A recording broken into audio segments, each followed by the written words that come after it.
बर्तमान देखंतु ओडिया चाषी गोटे बहुत बड़ अपडेट होती जे से माने पीएम किसान योजनार टंका आग पाइपर कि कालिया योजना टंका आग पाइपर।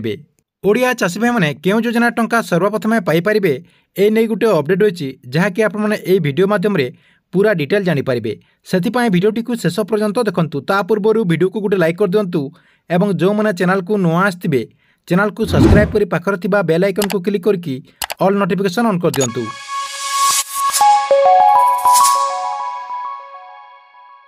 बर्तमान देखंतु ओडिया चाषी गोटे बहुत बड़ अपडेट आसी जे से माने एथर पीएम किसान योजना टंका आग पाइपर कि कालिया योजना टंका आग पाइपर। यह दुई योजना भितर से क्यों योजना टंका सर्वप्रथमे पाइपर देखंतु। आपण माने समस्ते जानते जे ओडिशा सरकार चाषी भाई को डायरेक्ट सहायता जग देवाई कालिया योजनार शुभारंभ करते। योजना अधीन प्राय 46 लाख हिताधिकारी टंका मध्य दि जाउछि। एही कालिया योजना को नहीं निकट में राज्य कैबिनेट बैठक में गुरुत्वपूर्ण गोटे घोषणा चलित वर्ष जेकोसी समय चाषी अकाउंट को कालियार किस्ती आसपे बोली राज्य कैबिनेट निष्पत्ति जहाँकि सबुठारु बड़ कथा होछि राज्य सरकार चाषी भाई को आहरी 3 वर्ष कालिया योजना टंका देवाई घोषणा करछन्ति। एहा सहित सरकार तरफ योग्य हिताधिकारी किछि दिन तले 2000 टंका लेखाएं ट्रांसफर सहित ओडिशार चाषी मैंने कालिया योजना सहित पीएम किसान योजनार टंका पाउछन्ति जहाँकि किछि दिन तले पीएम किसान योजनार 16तम किस्ती टंका चाषी अकाउंट को ट्रांसफर कर किंतु ओडिया चाषी मैंने भावुछन्ति जे सेमाने पीएम किसान योजना टंका सर्वप्रथम पाइपर कि कालिया योजना टंका सर्वप्रथम पाइपर। आपण माने समस्ते जानते जे केंद्र सरकार तरफ जो पीएम किसान योजना अधीन जो टंका दि जाउछि यही टंकाटे आपण 4 मासरे थरे दि जाए जहाँकि 4 मासरे गोटे किस्ती आपने 2000 टंका पाई एमती करी आपने वर्ष को 6000 टंका पाई आपने जदि हिसाब करेंगे पीएम किसान योजनार जो 16तम किस्ती टंका दि जाउछि से 16तम किस्ती टंका आपने फेब्रुआरी 28 तारिख में पाइथिले। फेब्रुआरी 28 तारिख जदि आप हिसाब करेंगे जून मासरे आपनकर 4 मास हो जाउछि आपण माने नियम अनुसार 4 मासरे थरे एई योजनार टंका पाइबा कथा जहाँकि आपने जून मासरे एई पीएम किसान योजनार 17तम किस्ती टंका पाइबा कथा किंतु एबे देश रे एबे निर्वाचन चली से आपने पीएम किसान योजनार 17तम किस्ती टंका डेरी पाई पारिबे।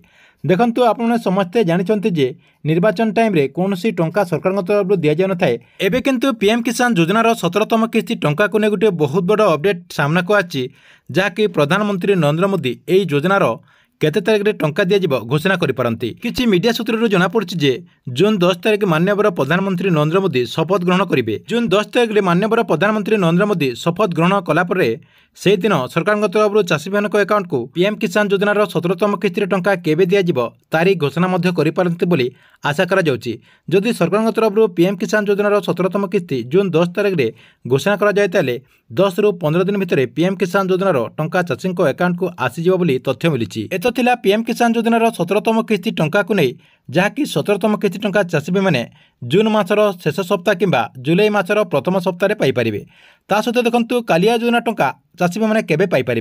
देखंतु राज्य में वर्तमान निर्वाचन चलछि राज्य में किए सरकार करेंगे जाए किसी जना पड़नी जहाँकि जून 4 तारिख में यार रिजल्ट रही जून 4 तारिख में रिजल्ट आसीगला पर नुआ सरकार गठन करेंगे कहुचे एथर बीजेपी सरकार गठन करें ता सहित बीजेडी सरकार गठन कर संभावना रही। यदि एथर राज्य में पुणी थे बीजेडी सरकार करे ताले आपने कालिया योजना टंका खूब शीघ्र पाइपर।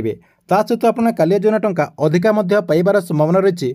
जदि एथर राज्य में बीजेपी सरकार आसी आपने कालिया योजना टंका डेरी पाइपर बोली आशा करा जाउछि जहाँकि मीडिया सूत्ररु ए नहीं आलोचना करा जाउछि। ठीक अछि एथिला आपनक पई कालिया योजना एवं पीएम किसान योजना को नै गोटे बहुत बड़ अपडेट आपनक वीडियो केमति लागिला कमेंट बॉक्स रे निश्चय गोटे कमेंट करंतु एवं गवर्नमेंट जेकोसी नुआ योजनार अपडेट आपने सर्वप्रथम देखा चाहते एई चैनल टी को आपने रेगुलर देखुतांतु।